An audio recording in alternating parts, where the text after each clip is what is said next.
Et les accusations qui sont sur moi, bien sûr qu'on ne les comprend pas vraiment. Et en novembre, je dois comparaître pour prendre des empreintes et les photos. Et ensuite, en décembre, je dois comparaître devant un juge.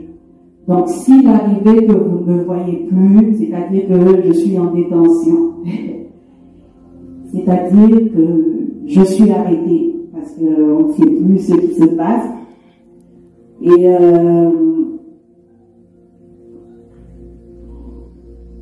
bon, la seule chose que je vais vous dire, c'est prier.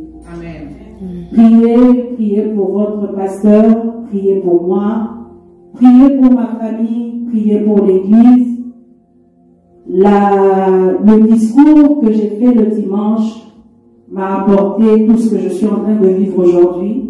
Et on m'a accusé de menacer, on m'a accusé d'intimidation et d'harcèlement, on m'a accusé d'avoir cité le nom de quelqu'un là. Bon, vous avez les vidéos, vous pouvez aller voir. Revoyez cette vidéo-là, allez voir si j'ai cité le nom de la personne, je sais pas là. Voyez si j'ai cité le nom de quelqu'un, de la présumée, je sais pas. Essayez de voir cela parce que c'est pour ça que je suis accusée. Je suis accusée de l'avoir intimidée. Je suis accusée de l'avoir harcelée pendant que je ne connais ni l'endroit où elle habite. Je ne connais ni l'endroit où elle vit.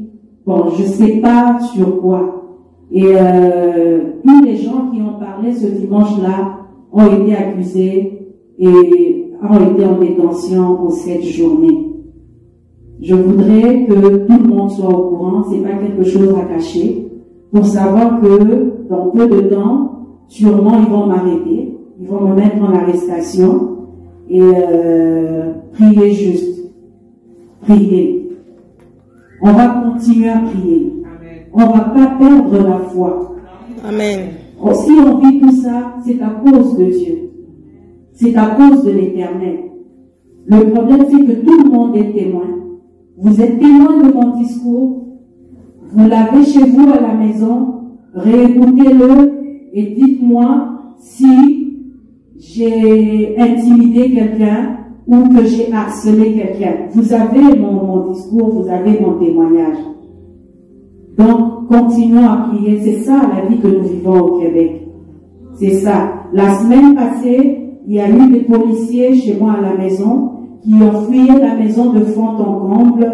Ils ont pris les ordinateurs, ils ont pris les téléphones. Ils disaient qu'ils devraient checker ça. Et aujourd'hui, pareil, je n'ai pas mon téléphone, donc tout celui qui va essayer de me contacter, j'ai pas de téléphone. Le téléphone est resté au bureau de police pour dire qu'ils devront prendre des données dedans et checker ça et tout. Donc c'est ça que nous sommes en train de vivre à Québec. C'est ça. Je ne sais pas si je vais appeler ça comment, est-ce l'intimidation ou bien ça a un autre nom. Peut-être que je fais une erreur là, mais l'apôtre a été accusé. Aujourd'hui, c'est moi qui suis accusé. Je suis accusé. Il y a 2 mandats d'arrêt, 3 mandats d'arrêt sur moi. Et je comparais en décembre et priais Dieu pour qu'on ne m'enferme pas. Priez Dieu pour que je ne fasse pas la prison parce que c'est ça qui m'attend. Non. Oui, on s'est battu. Vous voyez, vous tous, comment on est en train de se battre. Vous avez tous vu comment on a commencé à se battre. L'apôtre s'est battu et nous avons vu la fin. Aujourd'hui, c'est moi. C'est moi qui suis maintenant poursuivi. Ils sont venus chez moi, sont entrés même jusque dans mon intimité. Je ne pouvais pas me changer sans qu'il y ait un policier avec moi, me voyant me déshabiller, me rhabiller. Je vis l'humiliation, mais qu'est-ce qu'on peut faire? Je manque les mots. Là, je suis debout au-devant de vous. C'est par la grâce de Dieu. J'ai passé ma journée dans les bureaux de police. Ils sont venus et m'ont dit que j'étais en état d'arrestation à cause de 3 chefs d'accusation. Je suis en train de prier Dieu. Dites à Dieu que Dieu entre maintenant dans cette affaire. Et si dans le monde, il y a au moins quelqu'un qui peut nous apporter la justice, s'il y a au moins quelqu'un qui peut nous défendre, s'il y a au moins quelqu'un qui peut se lever, au moins pour notre cause, là où il est, je dis s'il vous plaît, levez-vous. S'il vous plaît, si vous entendez le cri, s'il vous plaît, levez-vous.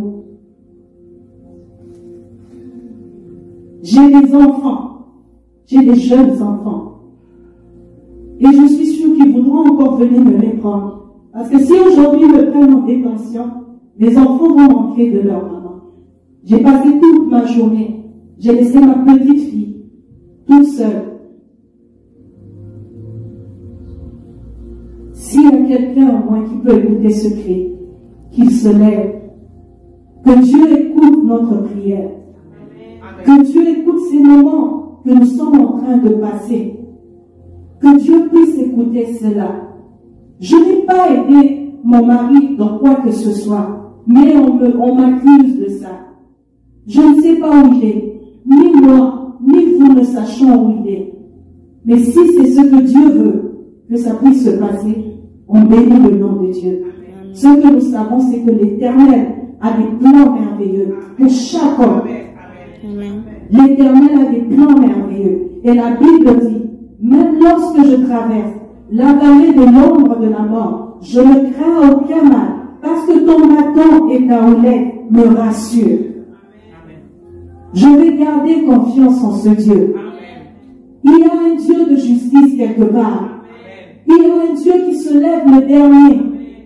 Il y a un Dieu qui va s'occuper de cela. Amen. Que l'Éternel puisse se lever. Que l'Éternel puisse se lever. Je veux que vous gardiez cela pour que vous ne puissiez pas vous étonner au cas où vous ne me voyez pas en décembre. Ne vous étonnez pas.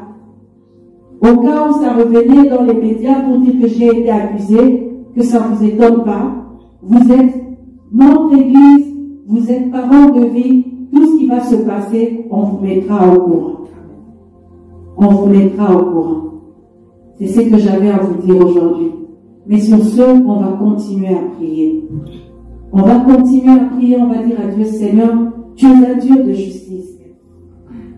Il y a un moment de douleur, et il y a ce moment-là où la douleur devra passer. Il y a des moments de combat, et il y a des moments où l'Éternel nous donne la victoire. Alors nous allons célébrer cette victoire. On va invoquer Dieu, on va dire, Seigneur, lève-toi. Nous n'avons aucun secours. C'est toi le seul secours que nous avons. Ils me disent que j'ai parlé en public, que je soutenais mon mari en public. Qu'est-ce que je peux faire? Dites-le-moi. Qu'est-ce que je peux faire? J'ai dit que l'Éternel me protège là où il est. J'ai vécu le procès avec lui. S'il me prenne, c'est eux-mêmes. Que Dieu soit béni. S'ils ne le prennent pas, que Dieu soit béni. Mais moi, je sais ce que j'ai vu et ce que j'ai entendu. On me traite de mère irresponsable. On me dit quel conseil je vais donner à mes enfants. Quel genre de mère je suis. Que là où il est, c'est sûrement qu'il s'est déjà marié. Là où il est, sûrement il a déjà pris une autre femme. Et moi, je vais rester ici. D'ici 6 mois, je ne serai rien. Je suis une femme irresponsable. C'est comme m'a dit l'enquêtrice. Elle m'a traité de femme irresponsable. Elle m'a traité de personne qui n'a pas de tête. On dirait que je suis une femme qui n'est pas... c'est ça, une femme vraiment sans tête, irresponsable. On nous a tous arrêtés. Le pasteur Cédric aussi a été arrêté. Parce que j'ai reçu, dès qu'on l'a arrêté, on m'a appelé, je me suis dit qu'est-ce qui se passait.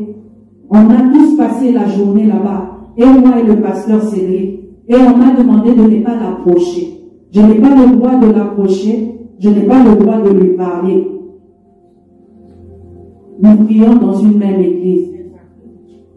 Mais Dieu soit béni. Amen. Dieu soit béni. Qu'ils continuent leur travail comme ils sont en train de faire. Mais un jour, ce jour-là existe. Amen. Et je crois fermement que ce jour-là existe. Amen.